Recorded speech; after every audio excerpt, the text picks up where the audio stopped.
In this next series of videos, I really want to talk about getting real with our reactivity. However evolved you are, whatever kind of leader you are, and where you find yourself in business, I guarantee there's still reactivity there. You know it, I know it, all your employees know it. They know those little buttons they can press, and you will react in certain ways that you will probably get home in the evening and you'll be ashamed of yourself. You'll think, why did I show up in that way? Why did I let that trigger me again? Why did that, what seems like a younger part come out from, I don't know where it came out from, but it came out so quickly I couldn't catch it. It came out, it caused some trouble, it went back away again, and then I'm sat there thinking, why did I show up like that? If you recognize that, if you know that's you, and I've met very few people in this world that don't have some form of reactivity like that, then this series of videos is for you. It's about getting real with your reactivity, finding out what is going on underneath all of that. Because we let ourselves down time and time again.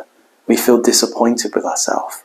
And then how do we react? Then we end up beating ourselves up about it and trying harder next time. But yet again, that same trigger comes along. Someone comes along and knows exactly where to push our buttons. Could be an employee, could be your children, could be your partner. All of these people know where your buttons are.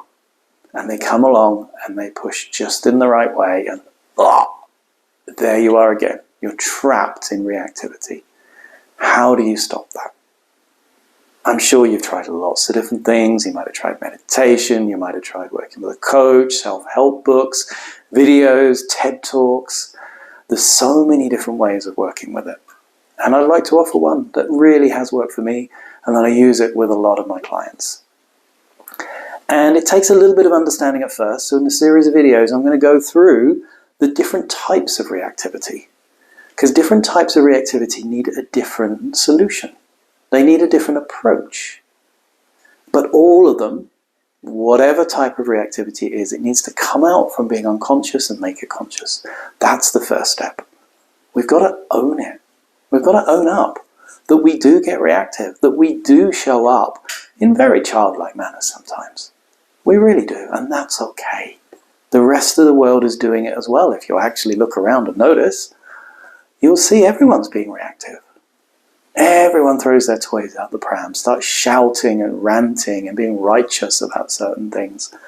And I guarantee most of them, when they get home as well, they feel ashamed and guilty about that as well. So how do we work with that? So in this series of videos, I'm going to lay out the different types of reactivity that come from different levels of development in our childhood. As we develop as kids, we go through different developmental sequences where we start to see the world, perceive reality in a different way. And if we don't go through those stages in healthy ways, which very, very few of us have, because we didn't understand this even 10 years ago, then we will get different types of reactivity get split off because we didn't go through these stages healthily. So in this next series of videos, I'm going to go through those stages with you. I'm going to point out the kinds of reactivity and the kinds of shadows. I'll be referring to the term shadows because that's that split off part of you that feels like it's an autonomous being that just takes over sometimes. That's a great definition of a shadow. And we're going to actually work with those. Name some different types of shadows that come about at different levels of development and start to own them and start to see that actually there's gifts in each one of them. In each one of them, when they can be healthily worked with and healthily integrated back into us, we actually will feel more powerful, more loved, more good, more right, and in our integrity in what we do in life. And I don't know a single person that doesn't want more of those things I've just named. So let's jump in.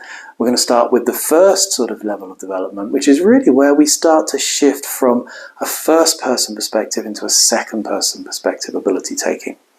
And this happens when we're quite young. So tune in for the next video and find out more.